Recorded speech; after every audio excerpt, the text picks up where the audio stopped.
ಸಂವಹನಕ್ಕಾಗಿ ಹಲವಾರು ಭಾಷೆಗಳನ್ನು ಬಳಸುವಂತೆ ಸಂಖ್ಯಾ ವ್ಯವಸ್ಥೆಯು ಸಂಖ್ಯೆಗಳ ಭಾಷೆಯಾಗಿರುತ್ತದೆ. ನಮಗೆ ಅತ್ಯಂತ ಸಮೀಪವಿರುವ ಸಂಖ್ಯಾ ವ್ಯವಸ್ಥೆ ಎಂದರೆ ಅದು ದಶಮಾನ ಸಂಖ್ಯಾ ವ್ಯವಸ್ಥೆ. ಇದರಲ್ಲಿ 10 ಅಂಕಿಗಳನ್ನು ನಾವು ಕಾಣಬಹುದಾಗಿದೆ. 0ಯಿಂದ 9ರವರೆಗಿನ ಅಂಕಿಗಳನ್ನು ಇದರಲ್ಲಿ ನಾವು ಬಳಸುತ್ತೇವೆ.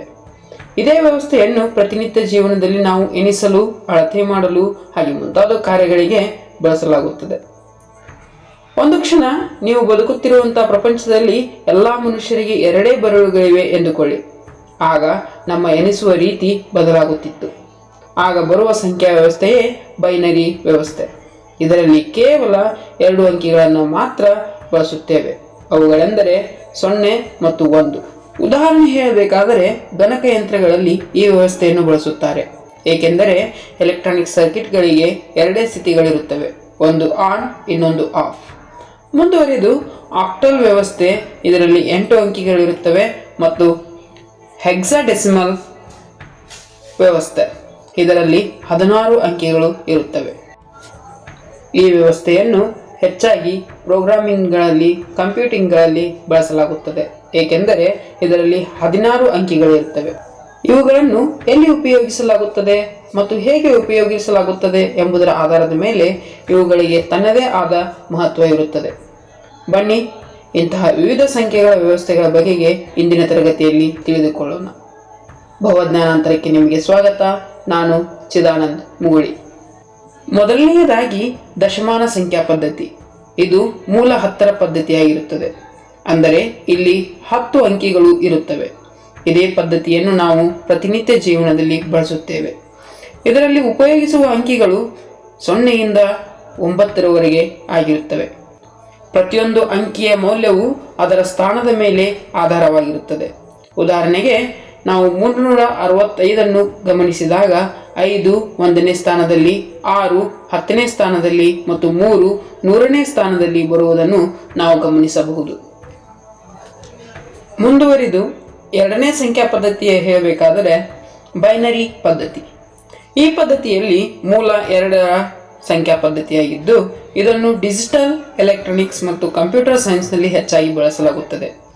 ಇದರಲ್ಲಿ ಕೇವಲ 2 ಅಂಕಿಗಳನ್ನು ಬಳಸಲಾಗುತ್ತದೆ. ಅವುಗಳೇ 0 ಮತ್ತು 1, 0 ಮತ್ತು 1. ದಶಮಾನ ಪದ್ಧತಿಯಲ್ಲಿ ಪ್ರತಿಯೊಂದು ಸ್ಥಾನವು ಘಾತ 10 ಎಂದು ತಿಳಿಸಿದರೆ, ಬೈನರಿ ವ್ಯವಸ್ಥೆಯಲ್ಲಿ ಪ್ರತಿ ಸ್ಥಾನವು ಘಾತ 2 ಎಂದು ತಿಳಿಸಲಾಗುತ್ತದೆ. ಮುಂದುವರಿದು ಆಕ್ಟಲ್ ವ್ಯವಸ್ಥೆ. ಇದರ ಮೂಲ 8ರ ಪದ್ಧತಿಯಾಗಿರುತ್ತದೆ. ಇದರಲ್ಲಿ ಬಳಸುವ ಅಂಕಿಗಳು 0ದಿಂದ 7, ಅಂದರೆ 0ಯಿಂದ 7.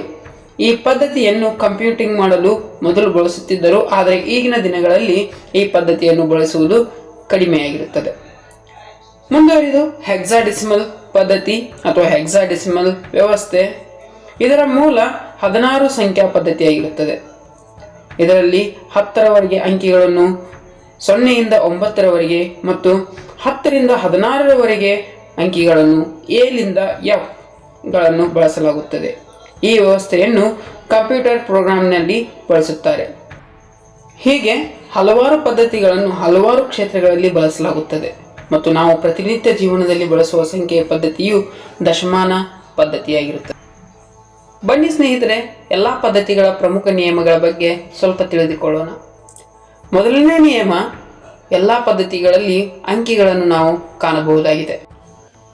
ಅಂಕಿಗಳು ಇವು ಸಂಖ್ಯೆಗಳನ್ನು ಪ್ರತಿನಿಧಿಸಲು ಬಳಸುವ ಚಿಹ್ನೆಗಳಾಗಿರುತ್ತವೆ. ದಶಮಾನ ಪದ್ಧತಿಯಲ್ಲಿ 0ಯಿಂದ 9ರವರೆಗೆ ಇವುಗಳನ್ನು ಗುರುತಿಸಲಾಗಿದೆ. ಹಾಗೆ ಬೈನರಿಯಲ್ಲಿ ಇವುಗಳನ್ನು 0, 1 ಎಂದು ಗುರುತಿಸಲಾಗಿದೆ. ಉದಾಹರಣೆಗೆ ಸಂಖ್ಯೆ 365 ಬರೆಯಬೇಕಾದರೆ 3, 6, 5 ಎನ್ನುವ 3 ಅಂಕಿಗಳನ್ನು ನಾವು ಉಪಯೋಗಿಸುತ್ತೇವೆ. ಹೀಗೆಯೇ ಎಲ್ಲ ಪದ್ಧತಿಗಳಲ್ಲಿಯೂ ನಾವು ಅಂಕಿಗಳನ್ನು ನೋಡಬಹುದಾಗಿದೆ. ಎರಡನೆಯದಾಗಿ ಸ್ಥಳದ ಮೌಲ್ಯ. ಯಾವಾಗ ನಾವು ಸಂಖ್ಯೆಗಳನ್ನು ಬರೆಯುತ್ತೇವೆಯೋ ಆಗ ಅಂಕಿಯ ಸ್ಥಾನವು ಮುಖ್ಯವಾಗುತ್ತದೆ.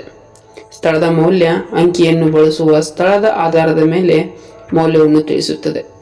ದಶಮಾನ ಪದ್ಧತಿಯಲ್ಲಿ ಪ್ರತಿ ಸ್ಥಾನವು 10ರ ಘಾತವನ್ನು ಹೊಂದಿರುತ್ತದೆ. ಉದಾಹರಣೆಗೆ 492 ಬರೆದಾಗ 2 1ನೇ ಸ್ಥಾನದಲ್ಲಿ, ಅಂದರೆ ಬಿಡಿ ಸ್ಥಾನದಲ್ಲಿ, 9 10ರ ಸ್ಥಾನದಲ್ಲಿ ಮತ್ತು 4 100ರ ಸ್ಥಾನದಲ್ಲಿರುತ್ತದೆ. ಆದ್ದರಿಂದ ಸ್ಥಳದ ಮೌಲ್ಯವು ತುಂಬ ಪ್ರಾಮುಖ್ಯವಾಗಿರುತ್ತದೆ.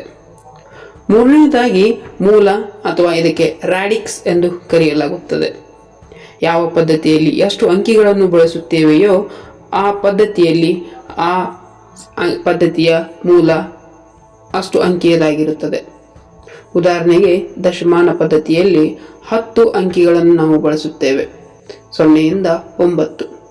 ಆ ಪದ್ಧತಿಯ ರಾಡಿಕ್ಸ್ ಅಥವಾ ಬೇಸ್ ಮೂಲ 10 ಆಗಿರುತ್ತದೆ.